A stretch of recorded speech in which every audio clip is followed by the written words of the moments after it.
is bumpy. Take a look. The steps of a good man are ordered by the Lord, and he delights in his way. It's easy to believe that God is ordering your steps when they take you down a smooth, easy path. But what about when your steps take you to rough places, where the path is difficult, where each step is heartbreaking and painful? Are those steps ordered by the Lord? The book of Job talks about a righteous man, Job, who suffered a lot. He lost his children. They were all killed. He lost his property. He lost his health. All he had left was an angry wife who told him, "You ought to curse God and die." But Job asked her a very good question. It's a question we must all ask. He asked, "Shall we only receive good from God and not receive evil as well?"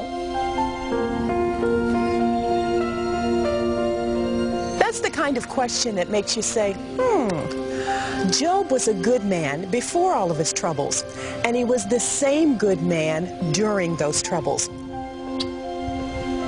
I guess what Job was saying to his wife was, we had no problems believing that God was ordering our steps when things were good.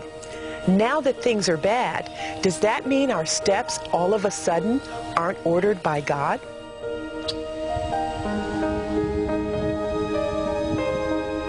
If you, like Job, fear God and have given your life to Him, then He is ordering your steps in good times and bad times.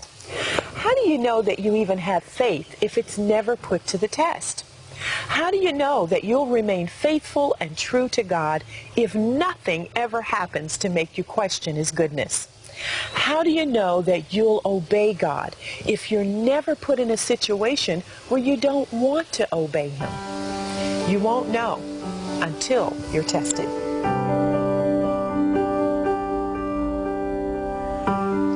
God-ordered steps will not bypass trouble.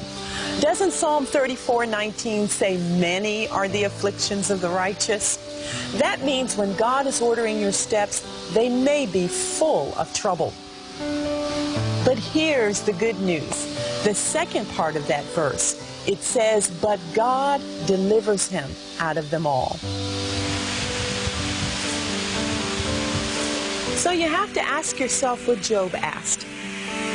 Am I only going to serve God in the good times? Am I only going to remain faithful to Him when things are going my way? Job chose to serve God when he was blessed. He also chose to serve God when those blessings were taken away.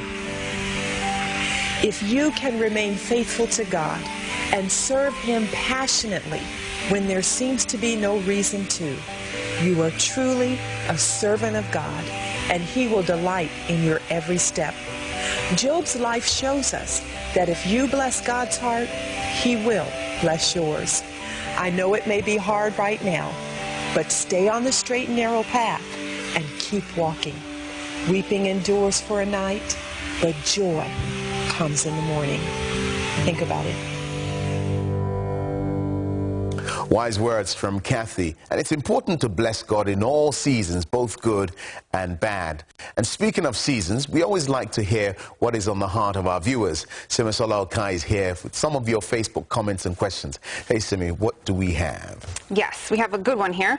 We have a question from Veronica. She's from Nakuru, Kenya, and she asks, how can someone sustain their salvation when faced by trials? What do you think? It's an interesting one. I've always felt, it's not up to you to sustain your salvation because it's given to you by Christ. You just have to live in His grace. But I do wonder what you have to say, though, Sim. Throw it right back at you. Well, one of my favorite scriptures is John 16:33, and it says, Jesus said, "In this world you will face trouble, but take heart. I have overcome the world." So I feel like trials come, but He said we should take heart because He's going to help us overcome them. And that's exactly it. He has overcome it. So we should just take heart. Yes. Amen. Thank you. Well, if you have a question you would like us to answer, send it to us on Facebook at Turning Point Zone. Now, after the break, a man loved by millions faces the biggest battle of his life. It's not a question of how long will I be here. It's a question of what am I doing while I'm here.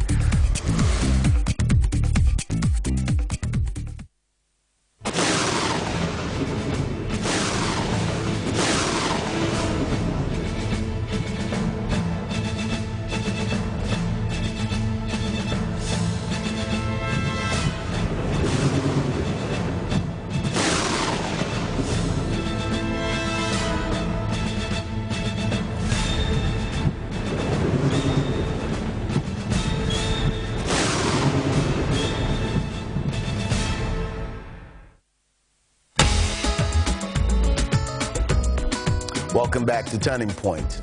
Now, he's known as the Michael Jackson of the Christian music world. And Carmen has sold more than 10 million records and set the world record for the largest solo Christian concert in history. His work has inspired me to do what he's done as an artist. Now, Simisola, you spoke to him recently, and I hear it was a heart-wrenching conversation. Yes, it really was. Carmen and I talked about his life, his music, and a diagnosis that rocked his world. Take a look. Well, you were known all over the world by millions of fans as Carmen the Champion, on stage, in your movies, and some of your CDs, but yet now you're facing one of the biggest battles of your life, being diagnosed with terminal cancer. So what is it that keeps that champion spirit alive in you? Well, I think, first of all, you know, when I did the song, The Champion, I sort of got associated with that word, but in the song, Jesus is the champion. So I never had to quite live up to that. And, but, you know, when you start using words like champion or radically saved, addicted to Jesus, these type of phrases and words are associated with you, so you do have something to live up to. And sometimes the idealistic is difficult to live out in the real. But then every once in a while you get a challenge like what I got, and I was diagnosed on actually Valentine's Day with multiple myeloma cancer, and it causes your immune system to drop, and then you just start to catch it and everything that just runs around. So the challenge is, what does God want me to do with the time that I have here? Because most of the people that have affected our lives the most in life have spent the least amount of time on this planet. So it's not a question of how long will I be here. It's a question of what am I doing while I'm here. And that's always been the most concern to me. So when I was diagnosed, I just had to look at my life and say, have I done enough with the amount of time that I have, and is this my time to go? And if it's my time to go, then I'm ready to go. But obviously, it didn't seem like the Lord was ready for me to check out so early. So it was more about the quality of time. Yeah, I think so. It's appointed for every man once to die. But before that time, you know, if we live for Christ. So what am I going to do, and how many people am I taking with me when I leave this planet? Amen. I want to talk a little bit about the other side of cancer. Sure. Now, I know in your Facebook you posted a little bit about that, how when you were diagnosed, it was kind of hard because the people closest to you were kind of treating it like it was like a contagious disease. And what was that experience like? Yeah, everybody reacts differently, you know, and I was really serious with somebody. You know, we're actually thinking about, I was thinking about getting married. And when this happened, we had to have a long talk, and basically she said that she didn't feel like she could be the person to walk with me through that type of scenario. We weren't really walking through anything yet, but the anticipation of it. And I think sometimes people, they look to the future. They say, am I going to have a happy future with this person, or am I going to be a nurse? You know, when they start thinking like that, then, you know, probably it's a way of weeding out who loves you and who doesn't, but it's a rough way of doing it. It's brutal because you don't see it coming. And I do have some family members, some even siblings that I don't even hear from. I haven't even gotten a text or a get well or a Facebook post from, just to say, we're praying for you. It's just strange. But then the other side is that the people that you don't even know send so much love. Like on Facebook, I had like one post got 18,000 comments. And then I looked at the message and there was like 11,000 messages. It's like, oh, I didn't even know that they were there. I didn't even know that they really cared. So